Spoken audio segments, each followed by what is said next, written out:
Bonjour, bonjour, bonjour, bonjour, peuple de Dieu. Que le Seigneur nous bénisse. Une fois de plus, nous sommes encore là pour la continuité de nos formations. Et nous allons continuer parce qu'aujourd'hui, c'est le troisième jour, parce qu'on avait dit, on va prendre 3 jours de formation. Et puis demain, c'est déjà le vent. À partir de 23h59, nous allons entrer en jeûne et prière pour descendre le vent de 3 à 18h. Donc, sur ce, nous allons prier pour laisser ce moment entre les mains du Seigneur. Père éternel de Dieu, gloire, nous te bénissons parce que tu es merveilleux. Tu nous as accordé encore ce matin que beaucoup n'ont pas réussi, mais nous l'avons réussi par la grâce. Nous sommes dignement reconnaissants pour te dire merci, Papa, pour ce souffle de vie, pour la protection, la sécurité que tu nous as accordée. Nous t'élèvons, nous t'exaltons parce que tu es le roi de rois. Laisse que ton nom soit élevé, soit exalté en ce moment. Laisse que cet enseignement puisse nous donner la vie, nous enseigner comment nous devons prier, afin que nous puissions prier avec objectif à atteindre le résultat qui est positif, car la joie de la prière, c'est l'exaucement. Nous laissons s'étendre de saintes belles mains. Tout ce qui ne confesse pas ton Seigneur, Seigneur, soit rendu nul et sans effet au nom de Jésus de Nazareth. Viens nous aider, viens nous ouvrir la connaissance, la conscience, viens nous équiper et viens nous enseigner. Au nom puissant et glorieux de notre Seigneur Jésus de Nazareth. Amen. Bien-aimés, nous sommes là pour la continuité de la prière et de notre enseignement que nous sommes en train de prendre. On était là, on était en train de parler sur les différentes sortes de prières. Les différentes sortes de prières. Nous avons parlé sur l'adoration, la louange et le remerciement. On a vu que nous pouvons avoir tout dans l'adoration. Si nous savons bien adorer Dieu, nous pouvons avoir tout. Si nous savons bien louer Dieu, nous pouvons avoir tout. On peut être délivré uniquement en adorant. On peut être délivré uniquement en louant Dieu. Nous avons dit l'adoration, c'est dire ce que Dieu est. Et la louange, c'est faire voir les hauts faits de Dieu. Démontrer la puissance de Dieu. Démontrer ses merveilles. Si on connaît bien adorer, on peut être délivré uniquement en adorant Dieu. Si on connaît bien adorer, on peut être délivré uniquement en louant Dieu. Donc, et à toutes choses, nous devons remercier Dieu à la fin de toutes choses. Peu importe le temps que tu passes, même si tu passes dans des moments très difficiles, même si tu passes au moment des épreuves, mais nous devons adorer, nous devons louer, nous devons remercier Dieu. Car les épreuves, pour nous chrétiens, c'est l'école du Seigneur. C'est l'école de Dieu qui nous amène à comprendre la vie chrétienne. Aujourd'hui, on va en prendre encore. Hier, on avait pris 3. On avait pris la louange, l'adoration et le remerciement. Aujourd'hui, on va encore prendre 3. Sur ces 3-là qu'on va prendre aujourd'hui, nous prenons la confession, nous prenons l'intercession et la demande. Sans plus tarder, nous allons passer par la confession. Dans la confession, nous dit confesser nos péchés à Dieu selon 6 étapes. 1. Avouer les péchés pratiqués en les citant nommément. 2. Demander pardon à Dieu. 3. Prendre la décision devant Dieu d'abandonner ses péchés. Le péché qui est pardonné, de l'abandonner. Au 4e point, on dit demander la force à Dieu pour ne plus y retomber. 1 Jean chapitre 1 verset 9. Et la 5e portion dit remercier Dieu pour le pardon. Le pardon que tu as demandé. Remercier le Dieu. Intercession. Il s'agit de la prière que nous adressons à Dieu pour les problèmes qui ne nous concernent pas directement. Sans considération personnelle, remplis par l'amour de Dieu, nous prions pour les ministères, les églises, les pays, la conversion des âmes, etc., etc. La demande, en suppliant notre parole, a un effet. en suppliant, notre parole a un effet. Parce que nous sommes enfants de Dieu, déclarant quels sont nos besoins. Tout ce dont nous avons besoin, nous devons les demander au Seigneur. Philippiens 4, verset 6, Jean 16, verset 24, Hébreux 4, verset 16. Nous pouvons demander à Dieu parce qu'il est notre Père. Et pour que nous soyons dans sa volonté. Nous pouvons demander à Dieu parce qu'il est notre Père. Pour que nous soyons dans sa volonté. 1 Jean 5, 14 à 15. Assurance qu'il nous accorde.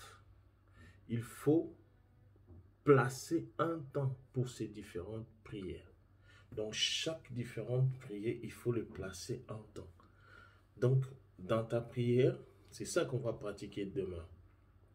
Demain, à 23h59, nous entrons des enchaînes et prières. Et je vais établir les aires et les aires de prière. Ceux qui sont à la langue française, ils auront l'air particulier. Ceux qui sont à la langue portugaise, ils auront l'air aussi l'air particulier.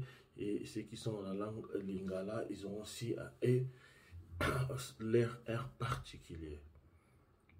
Donc, c'est ça. Commençons maintenant pour parler. Nous prenons maintenant, aujourd'hui nous parlons sur la confession, l'intercession et la demande. Nous sommes toujours dans comment nous devons prier. Nous prenons la confession. Dans la confession, on nous dit confesser nos péchés à Dieu selon ses étapes. Quand nous péchons, nous devons confesser nos péchés. Car Dieu n'habite pas là où il y a la saleté. Dieu n'habite pas là où il y a le désordre. Mais étant qu'humains, nous brochons d'une manière ou d'une autre.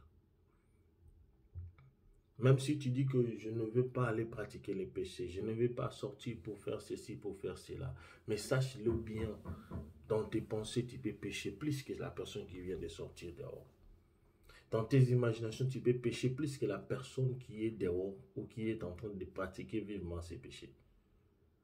Devant ta télé, tu peux pécher plus que la personne qui est en train de circuler dehors. Devant ton téléphone, ton internet, tout, tu peux pécher gravement. C'est pour cela que la Bible nous dit, confesser nos péchés à Dieu selon ses étapes. Donc quand tu pêches, comme tu pêches trop, il faut confesser aussi ses péchés selon ses étapes. C'est ça que nous allons voir aujourd'hui. Numéro 1, on nous dit ceci. Avouer les péchés pratiqués en les citant nommément. Il y a certains péchés que nous avons commis dans nos vies. Quand on nous dit, nous demandons pardon aux péchés que nous avons commis. Des fois, la personne vient dire, Seigneur, pardonne-moi pour les péchés que j'ai commis. Mais tu n'as pas cité ces péchés. Tant que tu ne citeras pas ces péchés, ça va rester comme, comment je peux dire, ça va rester comme, des fois, une doute en toi. Tu vas commencer à douter. Est-ce que ce péché est pardonné ou pas? Est-ce que je suis pardonné par ces péchés ou pas?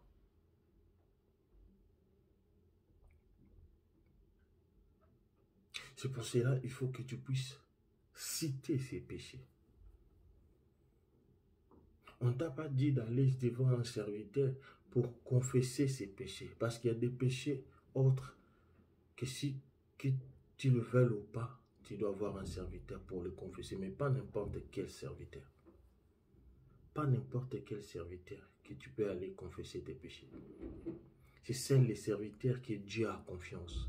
Les serviteurs que Dieu a mis sur cette terre. Les serviteurs qui ont le cœur de garder tes secrets. Parce qu'il va en rendre compte à Dieu.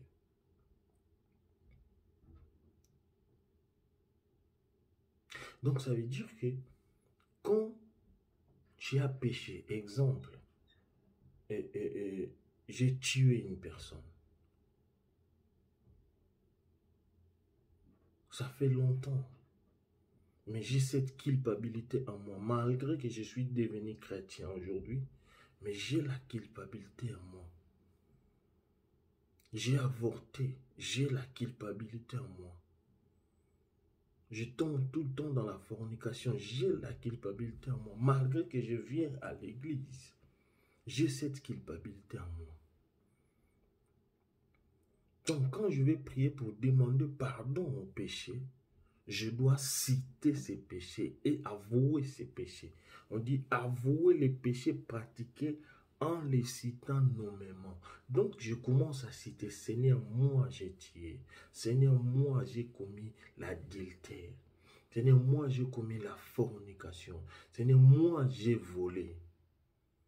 Tu le sais bien, quand j'étais encore païen, j'ai fait ceci, cela. Tu le sais bien, en devenant chrétien, je suis en train de marcher pas dans ta volonté. Je cite le péché et je demande pardon à Dieu. Comme ça va sortir dans ta conscience. La chose va sortir dans ta conscience. Ça sort directement. Ah oui, je l'avais tout le temps chez moi, tout le temps dans ma tête. Mais aujourd'hui, j'ai demandé pardon par rapport à ces péchés que j'avais commis. Quand tu demandes pardon comme ça, c'est directement, ça fait quoi? Ça sort. Mais quand tu viens seulement devant Dieu, tu dis, Seigneur, pardonne-moi pour les péchés commis. Mais quand tu t'assois toi-même, tu te dis, c'est que ce que j'avais fait là, vraiment Dieu m'a pardonné ou pas? Mais quand tu commences à citer tes péchés, les péchés commis, tu retrouves maintenant la liberté, la paix en toi. La paix en toi.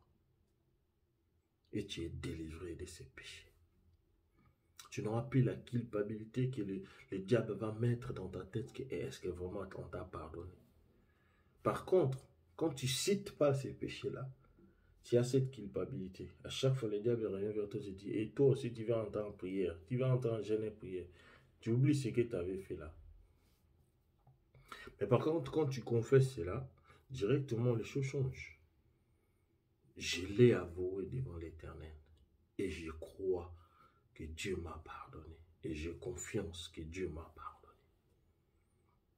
Le deuxième point nous dit, demandez pardon à Dieu. N'allez pas demander pardon aux gens, mais allez-y demander pardon à Dieu. Quand on dit demander pardon à Dieu, ça veut dire quoi? Auparavant, il y avait des moments où il y avait des prières de confession dans des églises. On mettait, il y a un serviteur ou qui que ce soit que tu ne connais même pas bien, mais tu es allé là-bas confesser tes péchés. Quand il a confessé, lui, il a pris cela, il le ramène à la police. Et après qu'il on vient te prendre chez toi dans ta maison. Pourquoi? Parce que tu es allé confesser chez un homme qui n'est pas qualifié, chez un homme qui n'est pas choisi par Dieu. On l'a mis là chez les hommes. Par contre, si c'est un homme de Dieu que Dieu a choisi, c'est pour cela que quand tu veux faire quand nous voulons, exemple, tu veux chercher ta délivrance pour passer dans le cure d'âme, donc tu dois prier Dieu de te guider chez l'homme qui lui-même il a choisi. Parce que cet homme-là, il saura garder les secrets, il saura te protéger pour que Dieu puisse pardonner tes péchés et que personne d'autre, à part toi et lui, et Dieu dans votre centre, connaîtra ce qui s'est passé. C'est pour cela qu'on dit dans le point où on dit demandez pardon à Dieu. Par contre, ça n'exclut pas. Il y a certaines choses que c'est vite fait. J'ai fait du mal à quelqu'un. Vite fait. Je lui demande, ah mon frère, pardonne-moi parce que j'ai commis une erreur, parce que j'ai fait ceci devant toi. Je t'ai laissé mal à l'aise à ce que j'ai fait. Je t'ai injurié. J'ai pris ton argent. J'ai pris ceci, cela. J'ai touché à ça, ça, ça. Pardonne-moi mon frère. Ça, c'est passable. Mais quand on dit demander pardon à Dieu, ce sont des péchés où tu vois vraiment que Si j'essaie de le dire à quelqu'un, c'est du scandale. Si j'essaie de l'avouer chez quelqu'un, c'est du scandale. Donc, des genres de péchés, ces genres de péchés, on ne l'avoue pas chez quelqu'un. On l'avoue à Dieu et on demande pardon à Dieu.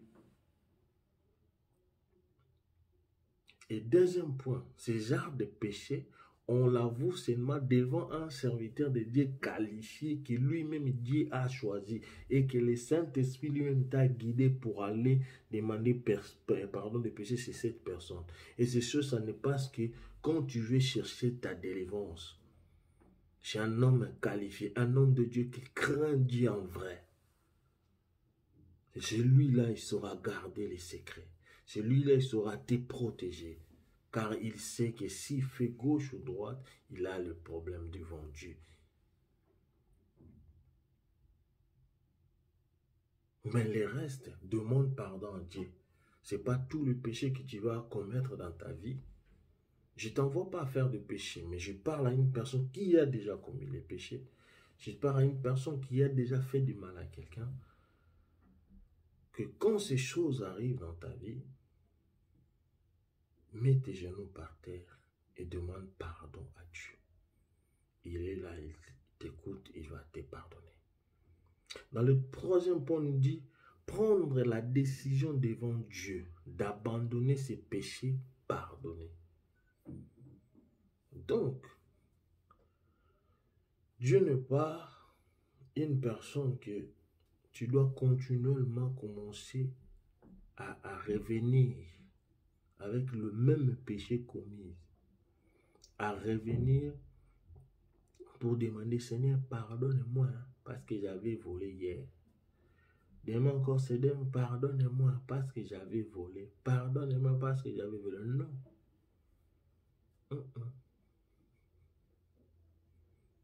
D'ailleurs, moi, quand je prêche, je dis un chrétien ne pêche plus. Quand je dis un chrétien ne pêche plus, ça veut dire qu'un chrétien ne prend plus plaisir au péché. Donc, un chrétien ne peut pas se réveiller chez lui. En sortant, il dit que je vais aller pécher. Tu n'es pas encore chrétien.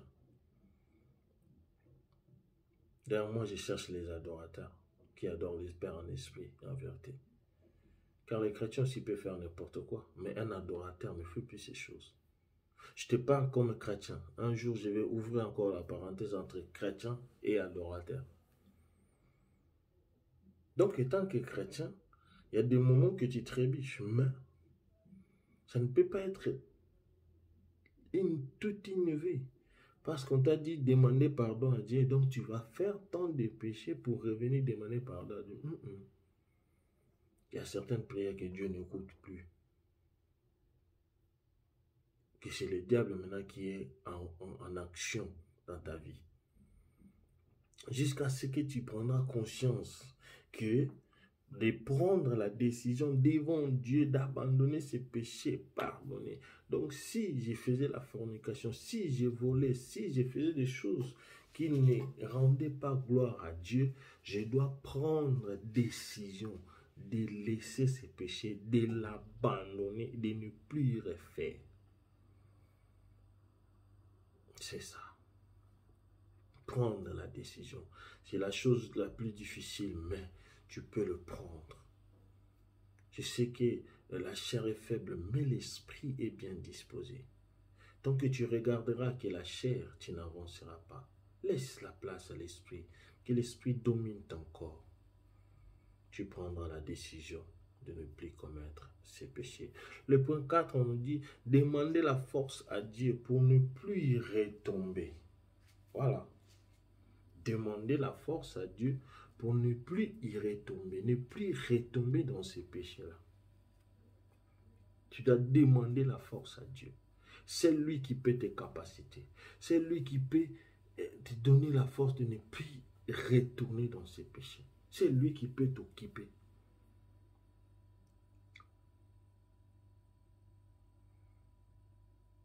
Vous voyez? C'est lui qui peut le faire. Prenons le livre de 1 Jean chapitre 1 verset 9. On va voir ce qui est écrit. 1 Jean 1 verset 9, on dit ceci. Mais si nous confessons nos péchés, nous pouvons avoir confiance en Dieu, car il est juste. Il pardonnera nos péchés et nous purifiera de toute iniquité, de tout mal. Si nous demandons, nous confessons nos péchés, le problème est de confesser d'abord. Quand tu confesses tes péchés, nous pouvons maintenant avoir confiance, car il est juste. Donc ton problème, c'est de confesser d'abord le péché commis, et après maintenant, comme tu l'as confessé, tu as maintenant confiance que Dieu, que je viens de confesser mes péchés, il est juste. C'est pour ça qu'on a dit avouer les péchés pratiqués en les citant nommément. Donc tu dois les confesser. Après les confesser, les abandonner, de ne plus refaire. Maintenant tu as confiance en cette personne-là, en Dieu, car il est juste, il pardonnera nos péchés et nous purifiera de tout mal, de toute iniquité. Tu n'as pas confiance en Dieu. C'est pour ça qu'il y a des moments que tu te poses la question, est-ce que Dieu m'a pardonné? Tu n'as pas confiance en Dieu, tu vis maintenant avec des doutes, tu vis maintenant avec des culpabilités dans ton cœur. Ça affecte ta vie ministérielle, ça affecte ta vie chrétienne, ça affecte tout ce qui est en toi, parce que tu as des doutes. Tu as des doutes, tu as des culpabilités, parce que tu t'es rempli de péchés non commis et des péchés non avoués, pardon. Des péchés qui sont commis en toi, mais non avoués. Tu demandes pardon, dis, mais avoue ces péchés. Tu avais fait quoi? Dis-les à Dieu, afin que Dieu puisse te pardonner. Si nous confessons nos péchés devant l'Éternel, il est fidèle et juste pour nous pardonner. Si nous confessons, donc après, il est fidèle et juste pour nous pardonner. Des 3, pour nous purifier de toute iniquité. C'est tout un chemin. Si je confesse mes péchés devant l'Éternel, après la fidélité de l'Éternel va s'apparaître parce que j'ai confessé. Si je confesse mes péchés devant l'Éternel, il est fidèle et juste pour me pardonner. Donc je confesse, je reçois le pardon. Quand je confesse, je reçois le pardon. Après le pardon, je reçois la purification. C'est très simple. Et le cinquième point, c'est remercier Dieu pour le pardon. Quand tu pries, tu vois, nous, on a ce qu'on appelle la culpabilité dans nos cœurs. Dès que tu as la culpabilité, donc c'est que la chose n'est pas encore pardonnée. Tu le sens en toi-même que, comme je suis là, je ne suis pas encore pardonné de ces péchés. Il y a encore la culpabilité en moi. Mais quand tu demandes pardon et que tu sens que tu deviens souple, tu n'as plus de culpabilité en toi, donc ces péchés est pardonné. Au moment où tu ressens ça dans ta vie, qu'est-ce que tu dois faire? Directement, tu commences à dire merci pour les péchés pardonnés. Seigneur, merci parce que ces péchés ont pris des années et des années dans ma vie. Et aujourd'hui, tu me l'as pardonné. Je te remercie pour ces pardons. Je te remercie pour la justice. Je te remercie parce que tu m'as sanctifié. Je te remercie parce que tu m'as purifié. C'est très simple. Donc, avouer les péchés pratiqués en les citant nommément, demander pardon à Dieu, prendre la décision devant Dieu d'abandonner ses péchés pardonnés, demander la force à Dieu pour ne plus retomber. 1 Jean 1,9. Remercier Dieu pour les pardons. Prenons deuxième partie. Deuxième partie, c'est l'intercession. Dans l'intercession, on nous dit quoi? Il s'agit de la prière que nous adressons à Dieu pour les problèmes qui ne nous concernent pas directement. Sans considération personnelle, remplie par l'amour de Dieu, nous prions pour les ministères, les églises, les pays, les conversions des âmes, etc., etc. Donc, quand on parle de l'intercession, par mot de définition de l'intercession, ça veut dire intercéder. en faveur de quelqu'un. Donc, si je suis un intercesseur, donc je fais les services d'intercéder en faveur de quelqu'un. Christ est assis à la droite du Père pour intercéder pour nous. Donc, il ne fait pas pour lui, il est fait pour nous.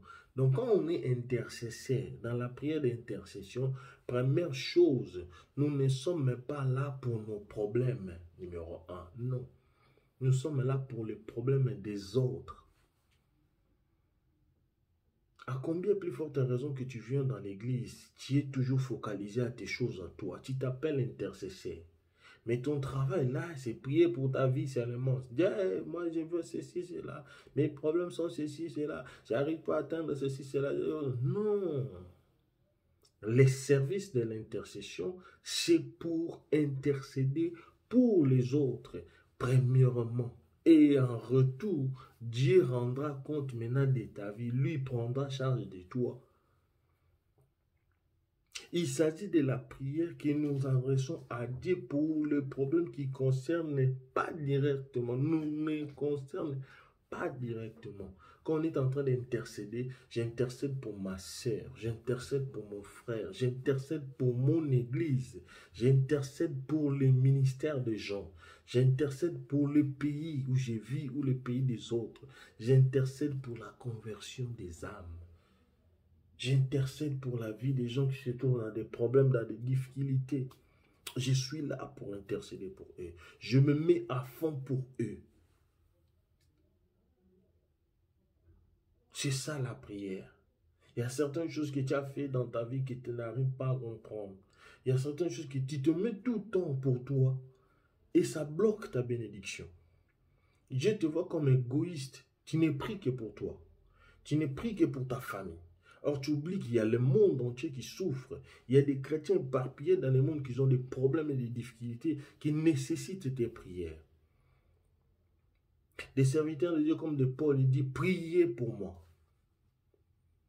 Il avait l'onction de Dieu, la capacité, le miracle, tout ce qu'il avait. Mais il disait tout le temps, priez pour moi.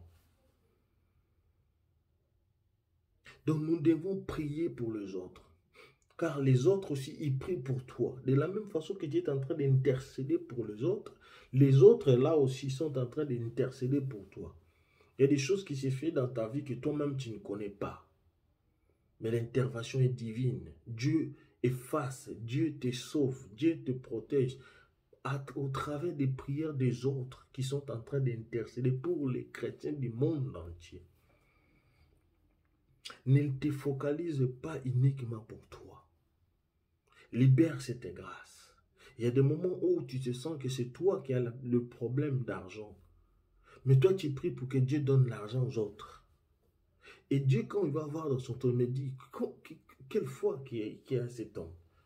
Lui-même, il a des problèmes, il ne s'intéresse pas pour lui, mais il s'intéresse pour les autres.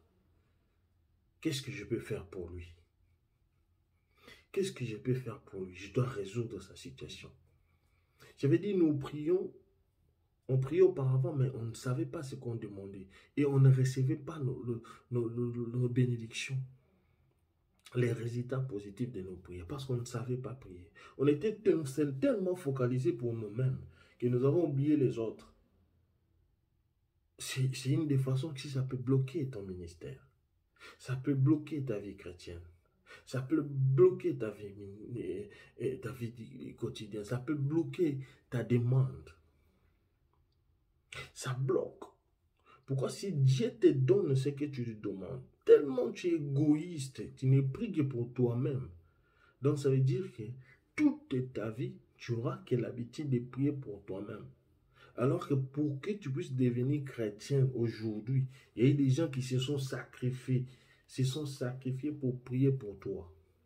Ils se sont sacrifiés pour se donner pour toi. Alors que toi aussi, tu dois faire le même pour ceux-là qui n'ont pas encore entré dans l'enclos. C'est pour ça, des fois, tu ne reçois pas ce que tu demandes à Dieu. Tu veux la bénédiction, tu veux l'argent, tu veux être un homme bien, tu ne le reçois pas. Parce que en aucun jour, tu t'es intéressé pour les autres. En aucun jour, tu as pris le temps de prier pour ceux qui dorment dehors.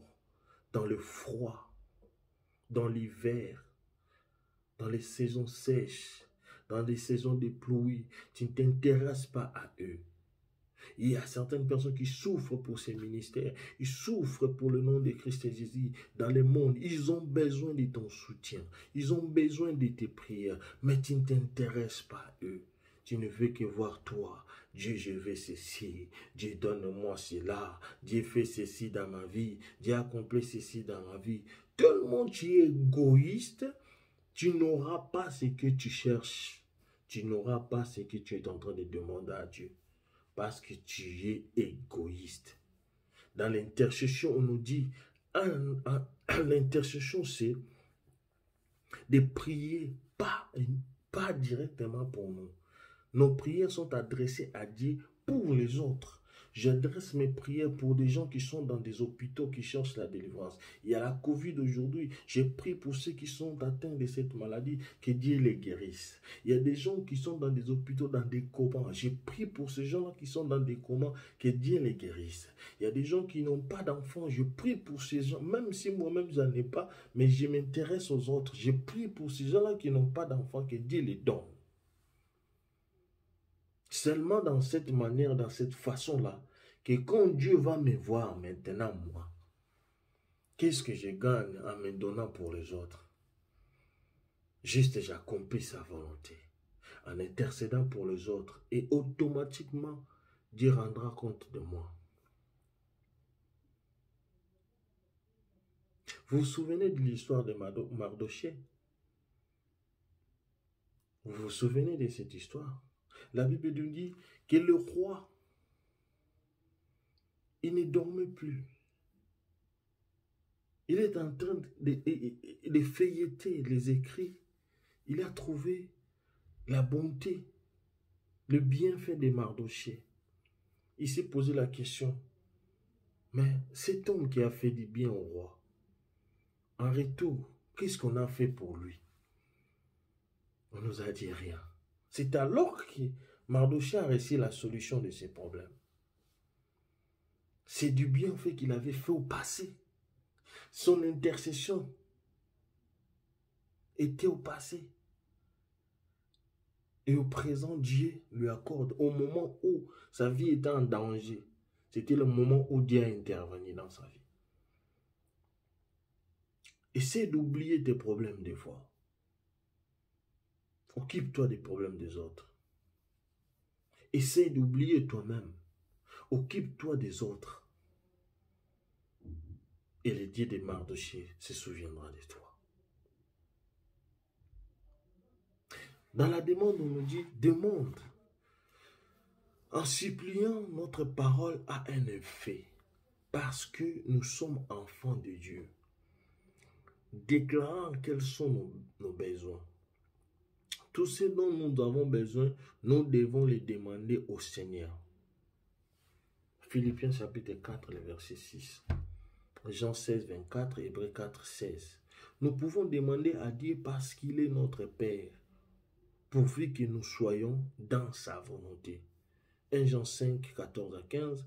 Assurance qu'il nous accorde, il faut qu'il nous l'accorde. Il faut placer un temps pour ces différentes prières. Dans la demande maintenant, on nous dit, dans la demande en suppliant, nos paroles ont un effet parce que nous sommes enfants de Dieu. Ça maintenant, ça te concerne d'abord toi. Tu n'es pas dans l'intercession, tu es dans la demande. La demande peut prendre aussi pour les autres, mais premièrement ici, ça prend toi d'abord. Ça prend d'abord toi. Quand tu supplies à Dieu, tes paroles ont des effets parce que tu es enfant de Dieu. Quand on dit tes paroles, ce ne sont pas tes propres paroles à toi-même, mais c'est l'écriture de Dieu, la parole de Dieu en toi. Quand ça sort, maintenant ça sort avec des effets. Parce que la prière ne joue que dans la parole. Si tu ne connais pas la parole de Dieu, tu ne sauras jamais prier. La prière, c'est dire à Dieu ce que lui-même il a écrit dans ses Écritures.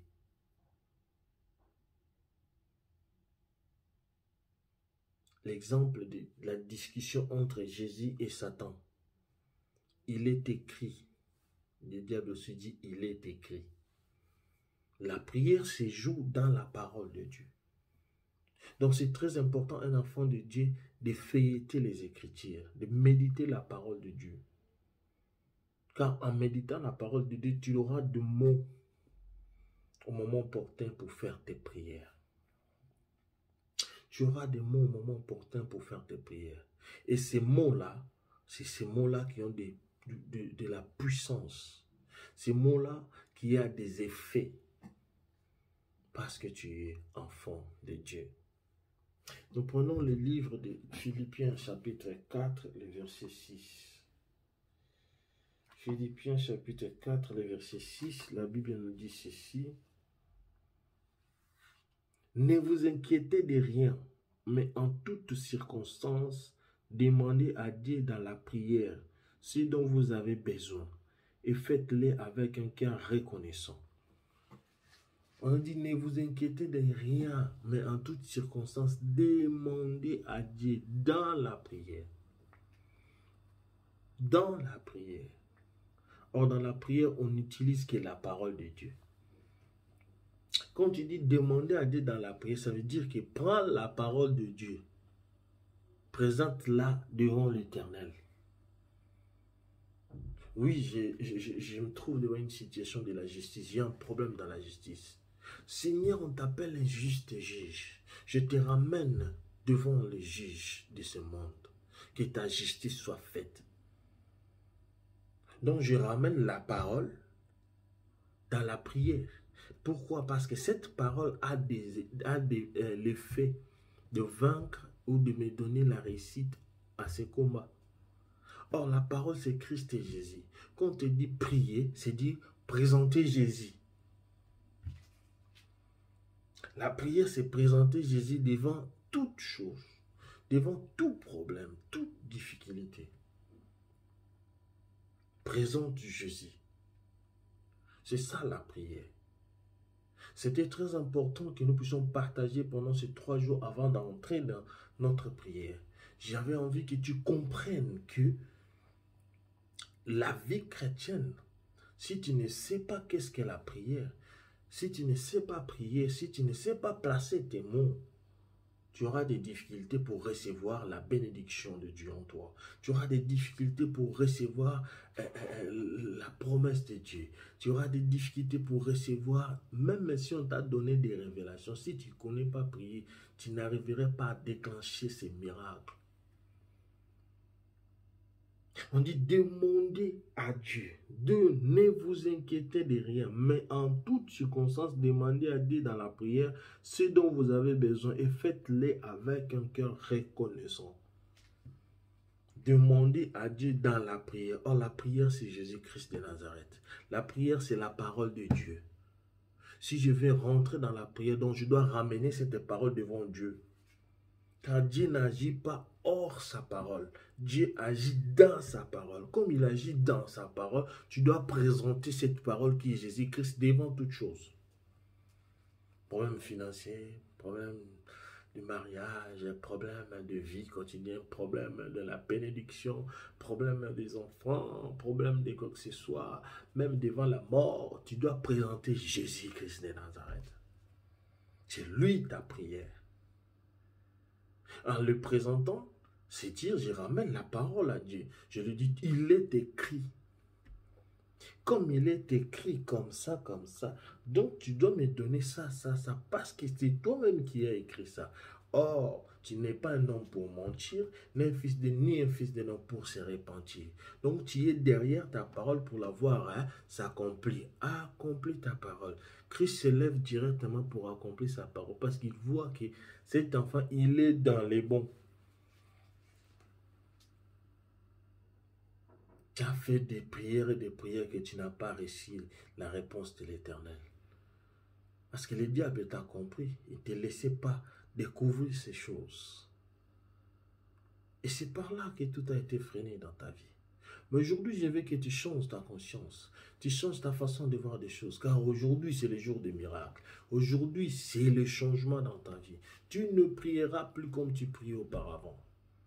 Dieu va maintenant changer ta vie. Dieu va maintenant changer la façon de voir des choses. Il y a des prières qui sont bloquées, qui seront débloquées maintenant. Au nom de Jésus-Christ de Nazareth. Nous prenons le livre de Jean chapitre 16, le verset 24. Jean 16, le verset 24 nous dit ceci. 16, 24. Jusqu'à maintenant, vous n'avez rien demandé à mon nom. Demandez et vous recevez. Et ainsi votre joie sera complète. Est-ce que ta joie est complète? Est-ce que ta joie est complète? Ta joie n'est pas complète. Pourquoi? Parce que tu demandes, tu ne reçois pas. Mais lui-même, le Père, elle a dit, jusqu'à présent, vous n'avez rien demandé. Qui est ce bon Dieu qui ne se fatigue point à nos attentes et à nos demandes? Il nous dit encore que jusqu'à présent, nous n'avons rien demandé. Demande, frère. Après la compréhension de la parole, après cette connaissance que tu as reçue, demande, sœur, demande, frère, ne te fatigue pas. Demande tout ce que tu as. Si tu avais besoin même de bateaux, de tout ça, des avions, demande, mais seulement que cela soit dans la volonté de Dieu. Ne déborde pas hors la volonté de Dieu, mais que ça soit dans la volonté de Dieu. Comme ça, si ce que tu demandes est dans la volonté de Dieu, automatiquement tu vas recevoir cela. Il a dit, on n'a pas encore demandé. Oh, mais moi-même là, je suis vraiment étonné là. Je n'ai pas encore demandé. Il me dit de demander jusqu'à que ma joie soit complète. Donc tu dois demander jusqu'à ce que ta joie soit complète.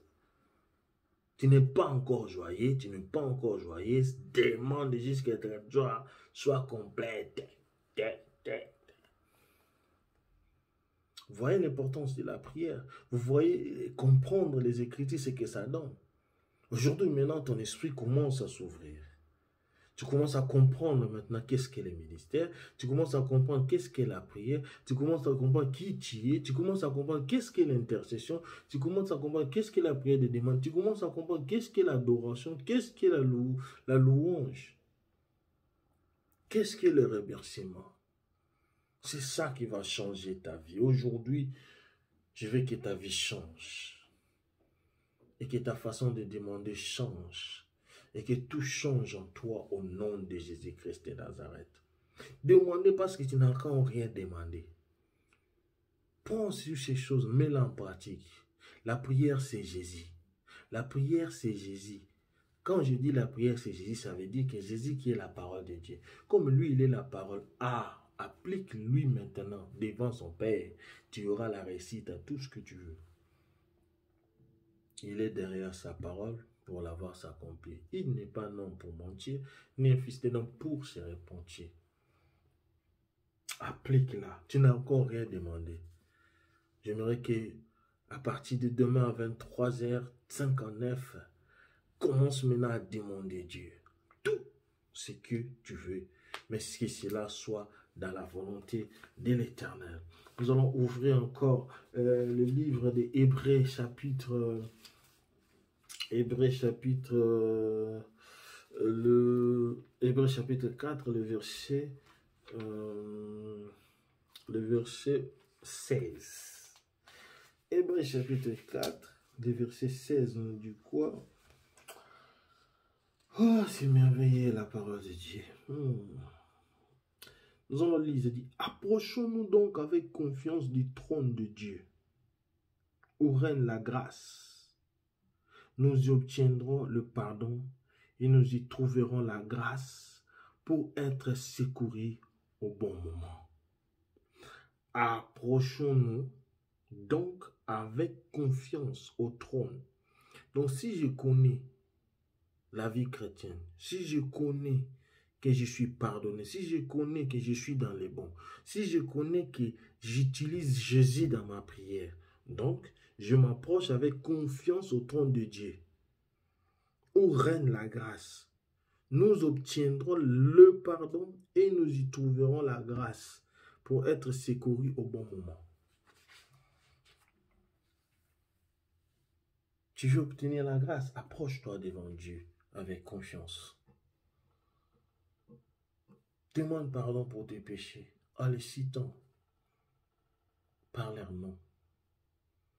Demande Dieu que tu ne puisses plus retourner à ces péchés. Demande Dieu qu'il puisse te donner la force de ne plus pécher. Et remercier Dieu pour tous les péchés pardonnés. Nous pouvons demander à Dieu parce qu'il est notre Père, pourvu que nous soyons dans sa volonté. Donc tout ce que je veux, je demande. Mais seulement que ma demande soit dans la volonté de Dieu. C'est par là que ça change tout. Je vais acheter un villa. Je vais acheter des immeubles. Je vais acheter la moitié d'un pays pour construire ce que je veux. La vie chrétienne, la vie des chrétiens ou quoi que ce soit. Faire quelque chose pour Dieu. Créer une ville où je dois mettre les gens dans de bonnes conditions. Faire du bien dans le monde. Je veux cela. Et je vais recourir d'abord à Dieu. Je vais demander, Seigneur, je veux ceci. Est-ce que c'est dans tes plans? Et c'est dans ta volonté? S'il me dit oui, mon fils, c'est dans ma volonté, alors Dieu, accorde-le-moi. S'il dit non, mon fils, ça, c'est pas pour toi, c'est pour les autres. Ce n'est pas dans ton chemin. Pourquoi? Parce que. Alors, Dieu, montre-moi qu'est-ce qui est dans mon chemin. Dieu va te montrer ce qui est dans le chemin pour toi. Commence à demander sur la chose que Dieu t'a montrée. Tu as reçu des rêves, des révélations. On t'a parlé, on t'a dit des choses. Toi-même aussi, tu as vu dans tes rêves. Ce sont ces choses-là que tu dois demander à Dieu. Car ce sont ces choses-là qui sont dans la volonté de Dieu. Ne sors pas dans ta vision pour aller demander une chose qui n'est pas dans la volonté de Dieu. Tu dors, tu rêves que tu es en train de créer des entreprises. Tu es patron, tu crées des entreprises pour des gens. N'aille pas aller demander que tu puisses devenir un ministre. Non, ça ne se trouve pas dans la volonté de Dieu pour toi. Mais par contre, va aller demander que Dieu te donne la capacité, l'intelligence et la sagesse. Allez-y te former pour aller créer des petites et moyennes entreprises, pour aller prendre des formations comme ça et mettre la prière là-dedans. Et ce sont ça, ce qui est dans la volonté de Dieu qui va se réaliser, s'accomplir dans ta vie. Pour terminer, nous allons prendre le livre de 1 Jean 5, le verset 14 à 15, pour que nous puissions terminer. 1 Jean chapitre 5, des versets 14 à 15, qu'est-ce qu'il nous dit? 14 à 15, nous dit 1 Jean 5, 1 Jean 5, 14 à 15. Nous pouvons regarder à Dieu avec assurance, car il nous écoute si nous lui demandons quelque chose de conforme à sa volonté. T'as compris? Je répète, nous pouvons regarder à Dieu avec assurance, car il nous écoute si nous lui demandons quelque chose de conforme à sa volonté. La volonté de Dieu s'apparaît dans ta vie, dans tes rêves, par des prophéties. C'est que les gens disent tout le temps de toi. Et j'avais rêvé que tu conduisais un bateau. J'avais rêvé que tu rassemblais des gens. Va dans la prière, demande spirituellement conduire un bateau veut dire quoi? Rassembler les gens veut dire quoi? S'il n'y a pas de sens spirituel sur la chose-là, ça veut dire que c'est physique. Donc, tu seras capitaine. S'il y a le sens spirituel, on dirait non, les bateaux, le ministère, tu dois conduire les gens, tu dois diriger les gens. Focalise-toi à demander ça. C'est ça qui est dans la volonté de Dieu. Sachant donc qu'il écoute nos prières, nous avons aussi la certitude d'obtenir ce que nous lui avons demandé. Dès que tu parviens à mettre la parole de Dieu dans tes prières, chaque mot est Christ et Jésus, ça change tout. Donc, il t'écoute. Et comme il t'écoute, il te donnera ce dont ton cœur désire. Que mon Dieu vous bénisse. Que mon Dieu nous bénisse. Comme un intercesseur, prie aussi pour moi. Pour que Dieu puisse m'inspirer encore de continuer à faire ce travail, cette œuvre, et de ne pas s'arrêter pour sauver des vies. On se retrouve demain à 23h59, notre début de jeûne. Et toute la journée, je vais donner les programmes, comment ça va se dérouler. La prière pour ceux qui sont en français, la prière pour ceux qui sont en lingala, la prière pour ceux qui sont en portugais. Sera divisé à chacune son aire.